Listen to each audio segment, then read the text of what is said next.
The early years of Benito Mussolini were quite formative. Born in 1883, his birthplace was Predappio, Italy. His father worked as a blacksmith and his mother was a schoolteacher. Mussolini had a rebellious streak, and he was expelled from school twice.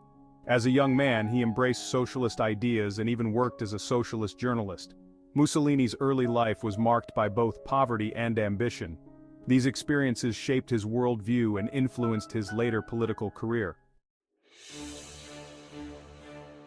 Mussolini's political journey began with socialism.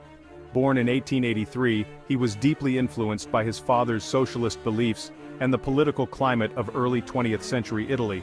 He joined the Italian Socialist Party, or PSI, in 1900. The PSI was a growing force in Italian politics, advocating for workers' rights and social reforms. Known for his charisma and fiery speeches, he quickly rose through the ranks of the PSI. His ability to captivate audiences and articulate the struggles of the working class made him a prominent figure within the party. However, World War I changed his views. The devastation and chaos of the war led Mussolini to question the effectiveness of socialism in addressing Italy's national interests. Mussolini broke with the socialists over their opposition to the war, believing that Italy should join it. He argued that participation in the war could unify the nation and elevate Italy's status on the world stage. He saw the war as a way to gain power and territory. Mussolini believed that through military strength and national unity, Italy could achieve greatness and secure its place among the world's powers.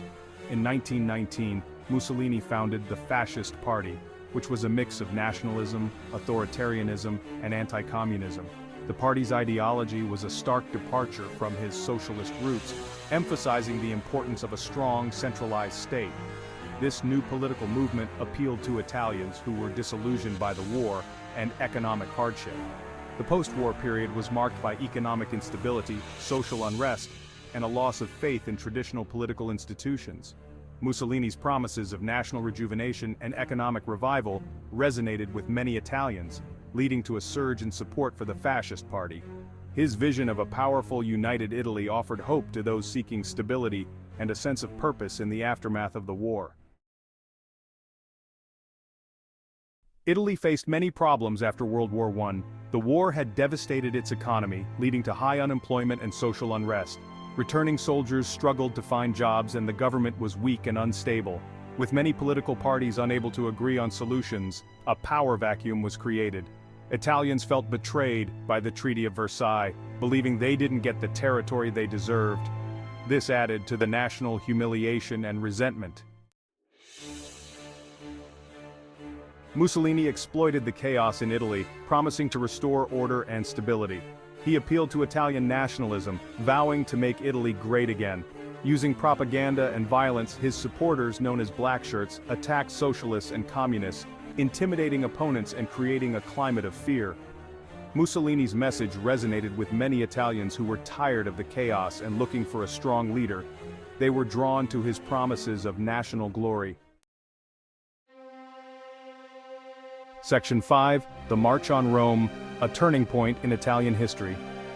In October 1922, Mussolini staged the March on Rome, a bold and audacious move that would forever change the course of Italian history. Thousands of his black-shirt supporters, clad in their distinctive black uniforms, marched on the capital with a sense of purpose and determination. They demanded the government hand over power, creating an atmosphere of intense political tension and uncertainty. The government, already weakened by internal divisions and external pressures, was paralyzed by fear and indecision.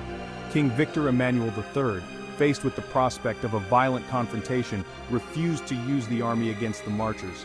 He feared a civil war, a conflict that could tear the nation apart and lead to even greater chaos.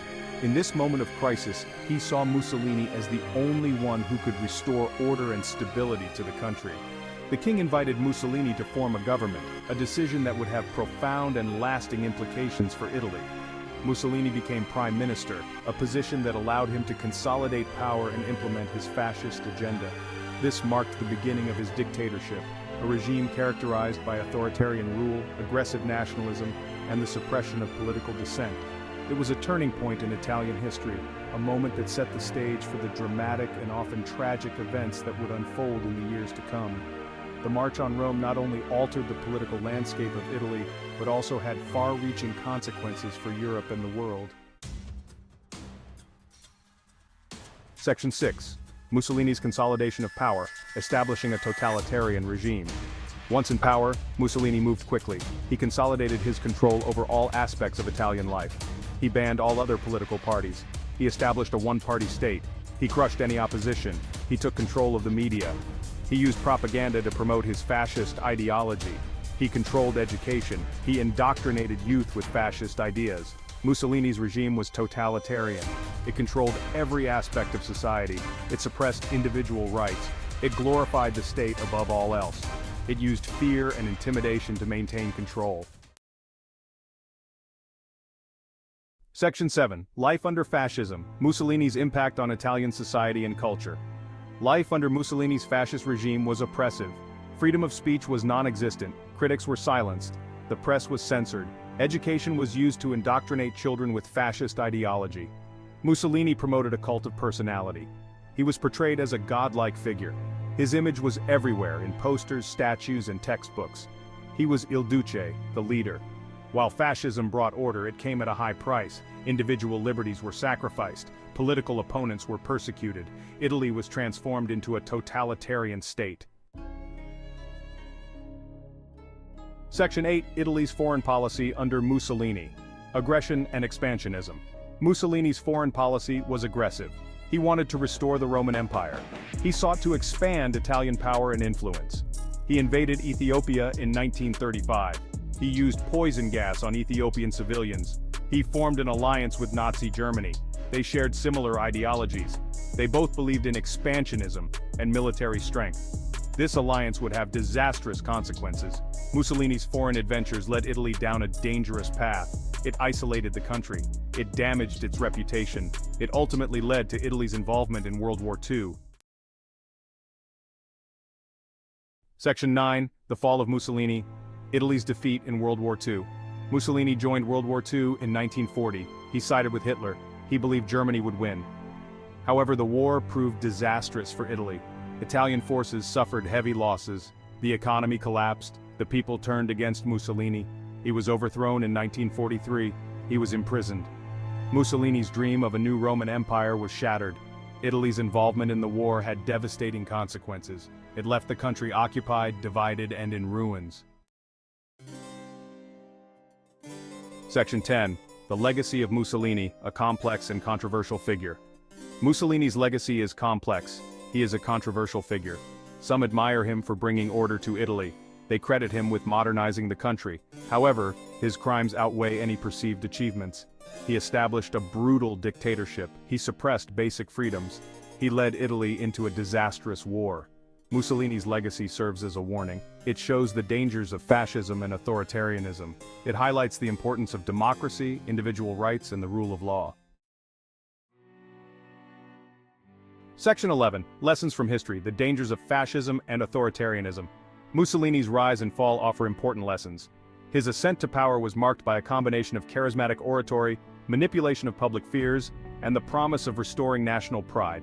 They remind us of the fragility of democracy.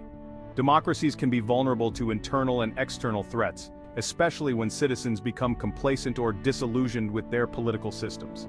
They show how easily it can be undermined by charismatic leaders who exploit fear and nationalism. Such leaders often use propaganda to create an enemy, whether real or imagined, to unite the populace under their control. Fascism, with its emphasis on nationalism, authoritarianism, and the suppression of dissent, is a dangerous ideology.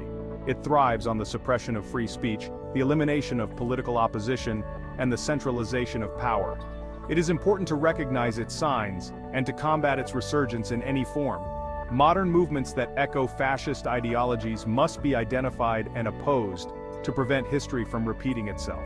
We must learn from the mistakes of the past. The devastation caused by fascist regimes during World War II serves as a stark reminder of the consequences of unchecked authoritarianism. We must safeguard democratic values. This includes promoting transparency, accountability, and the protection of individual rights and freedoms. We must remain vigilant against all forms of extremism. Extremist ideologies, whether from the far right or left, pose a threat to the stability and integrity of democratic societies. We must never forget the lessons of history. By remembering the past, we honor those who suffered and ensure that future generations understand the importance of defending democracy and human rights.